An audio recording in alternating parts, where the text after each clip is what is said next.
بسم اللہ الرحمن الرحیم۔ آج میں آپ سے جو کرونا وائرس کے خلاف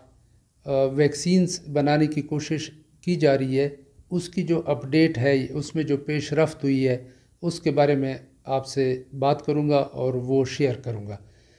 ویسے تو بہت ساری جو دنیا کی کمپنیاں ہیں اور لیبارٹریز ہیں وہ اس کوشش میں ہیں کہ کس طریقے سے کرونا وائرس کے خلاف جو ہے وہ ویکسین بنائی جائے، اور اس دوڑ میں کوئی 100 سے زیادہ جو کمپنیز ہیں یا وہ لیبارٹریز ہیں وہ کام کر رہی ہیں اور کوشش کر رہی ہیں کہ ویکسین کسی طریقے سے کرونا وائرس کے خلاف بنایا جائے، لیکن اس میں سے بہت تھوڑے ایسے ہیں جو کہ انسانوں کے تجربات تک، جیسے کلینکل ٹرائلز کہتے ہیں، اس تک پہنچے ہیں، کیونکہ پہلے لیبارٹری میں ٹرائلز کیے جاتے ہیں، جانوروں پہ ٹرائلز کیے جاتے ہیں، اور اس کے بعد انسانوں پہ ان کو اجازت ملتی ہے جب وہاں پہ سیف ہوتے ہیں اور ایفیکٹیو بھی ہوتے ہیں تو پھر انسانوں پہ ان کو ٹرائل کرنے کی یا تجربے کرنے کی اجازت ملتی ہے۔ تو یہ بہت کم ہیں، کوئی 13 ایسے ہیں جن کو ابھی یہ اجازت ملی ہے کہ وہ انسانوں پہ جو ہے ٹرائلز کریں۔ لیکن آج میں جو آپ کے ساتھ جو امپورٹنٹ انفارمیشن یا جو خبر ہے اس کے بارے میں جو پیش رفت ہے وہ جو شیئر کر رہا ہوں، وہ امپیریل کالج ویسٹ لنڈن میں ایک انہوں نے ویکسین کا ٹرائل شروع کیا ہے، اور جو پہلا کینڈیڈیٹ ہے ہیلدی والنٹیئر، جس کے صحت مند یعنی جو خود کو پیش کیا ہے کہ مجھے وہ ویکسین آپ لگا دیں، وہ ٹرائل میں جو شامل ہوئی ہے وہ ایک خاتون ہے،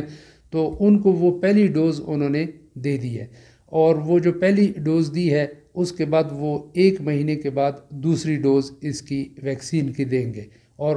اس طرح پھر اس ویکسین میں آہستہ آہستہ باقی لوگوں کو شامل کریں گے۔ کوئی 15 لوگوں کو یہ شروع میں یہ پھر انجیکشن انٹرامسکولر انجیکشن یعنی گوشت میں لگاتے ہیں، وہ گوشت میں لگائیں گے وہ انجیکشن، اور پھر 1 مہینے کے بعد بوسٹر ڈوز دوبارہ دیں گے ان 15 لوگوں کو، اور پھر آہستہ آہستہ ڈوز بڑھائیں گے، یعنی مقدار اس ویکسین کی بڑھائیں گے، اور پھر اس کے بعد اس کا ریسپانس دیکھیں گے، یعنی جو اینٹی باڈیز کتنی مقدار میں بنتی ہیں، اور جو ان نے ایک ٹارگٹ رکھا ہوگا کہ یہ ابھی ایفیکٹو ہیں، یعنی یہ محفوظ رکھ سکتی ہیں آئندہ بیماریوں سے، یعنی کرونا وائرس کا جو انفیکشن ہے اس سے، یعنی یہ ایفیکیسی دیکھی جاتی ہے۔ 2 چیزیں دیکھیں گے کہ یہ سیف بھی ہے، محفوظ بھی ہے، اور ایفیکٹو بھی ہے، یعنی جو اس کا مقصد اچیو کرنا چاہ رہے ہیں وہ مقصد بھی اچیو کرے۔ تو جب یہ شروع میں یعنی 300 بندوں کو 15 بندوں کو دے کے پھر 300 بندوں کو یہ شروع میں اس ٹرائل میں دینے کا ارادہ رکھتے ہیں یہ امپیریل کالج ویسٹ لنڈن والے، تو اس سال کے آخر تک یہ کہہ رہے ہیں کہ پھر دوسرا جو ٹرائل ہوگا فیز 2، یعنی پھر زیادہ لوگوں میں یہ ویکسین دی جائے گی، تو یہ سیکنڈ فیز میں پھر یہ چلے جائیں گے۔ تو اب اس میں 2 چیزیں جو بڑی امپورٹنٹ ہیں جو میں آپ کے سامنے رکھنا چاہتا ہوں۔ ایک یہ ہے کہ یہ جو ویکسین ہے اس کی خاص بات یہ ہے کہ یہ ایک نیا طریقہ کار اختیار کیا گیا ہے، یعنی پہلے تو یہ تھا کہ یا مردہ وائرس آپ انجیکٹ کر دیں یا وائرس کو تھوڑا سا موڈیفائی کر دیں، اس کو چینج کر دیں اور اس کی ویکسین بنا لیں۔ اس میں یہ کیا گیا ہے کہ یہ جو کرونا وائرس کے اندر ایک RNA ہوتا ہے، یہ RNA وائرس ہے، رائبو نیوکلک ایسڈ، تو یہ سیلف ایمپلیفائنگ یعنی خود بخود جو بڑھتا ہے وہ والا RNA انہوں نے اس وائرس کا، کرونا وائرس کا جینیٹیکلی انجینئرڈ کیا ہے، یعنی لیبارٹری میں بنایا ہے، اور لیبارٹری میں بنانے کے بعد انہوں نے پری کلینکل ٹرائل یعنی انسانوں پہ ٹرائل کرنے کے سے پہلے پری کلینکل سیفٹی ٹیسٹ بھی یہ کہہ رہے ہیں کہ ہو گئے ہیں، سیف ہے، اور اینیمل کی سٹڈیز بھی اس کی ہو گئی ہیں، جو جانوروں پہ سٹڈیز تھی وہ بھی ہو چکی ہے۔ اور جو خاص بات اس میں ہے کہ یہ RNA جینیٹیکلی انجینئرڈ کیا گیا لیبارٹری میں اس کرونا وائرس کا RNA، اب یہ RNA جو ہے انٹرامسکولر انجیکشن کے ذریعے سے یہ جو ہیلدی والنٹیئرز ہیں، لوگ ہیں جو اس میں ریسرچ میں شامل کیے ہیں، لوگوں کو جو شامل کیا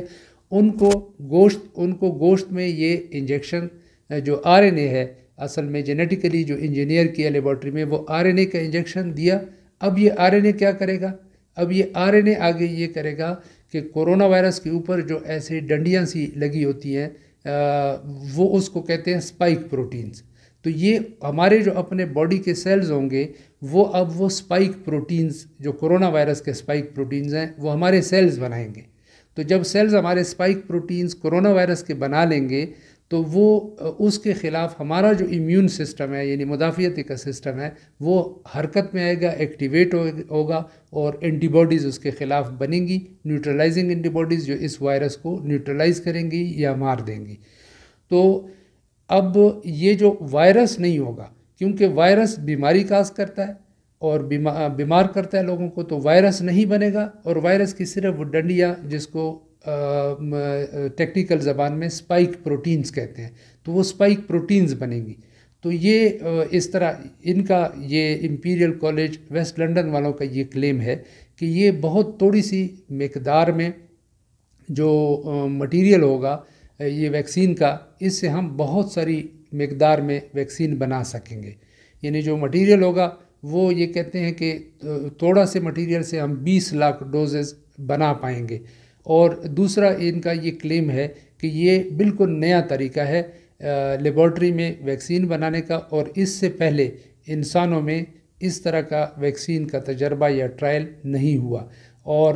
اسی طرح یہ کہہ رہے ہیں کہ جب امپیریل کالج ویسٹ لنڈن والے، چونکہ یہ نیا طریقہ ہے، لیبارٹری میں genetically engineered self amplifying RNA ہم بنا رہے ہیں اور وہ انجیکٹ کریں گے اور 2 ڈوزز دیں گے مہینے کے وقفے سے. تو اس طرح وہ چونکہ سپائک پروٹین بنیں گی، اینٹی باڈیز بنیں گی، اور اس طریقے سے بہت ساری مقدار میں ہم ویکسین کی ڈوزز بنانے میں کامیاب ہوں گے، اور یہ پھر ہم بہت سارے لوگوں کو دنیا میں سپلائی کرنے کے قابل ہوں گے. تو یہ اور امپیریل کالج لنڈن والے دوسری بات یہ کہہ رہے ہیں کہ جو کلینیکل فیز 2 ٹرائل ہے وہ اس سال کے اینڈ میں ہم دوسرا پھر ٹرائل کریں گے جس میں زیادہ لوگوں کو پھر ہم شامل کریں گے. تو امید ہے کہ یہ معلومات آپ کے لیے فائدہ مند ثابت ہوں گی. اللہ آپ کو صحت مند زندگی گزارنے کی توفیق عطا فرمائے. آمین. السلام علیکم.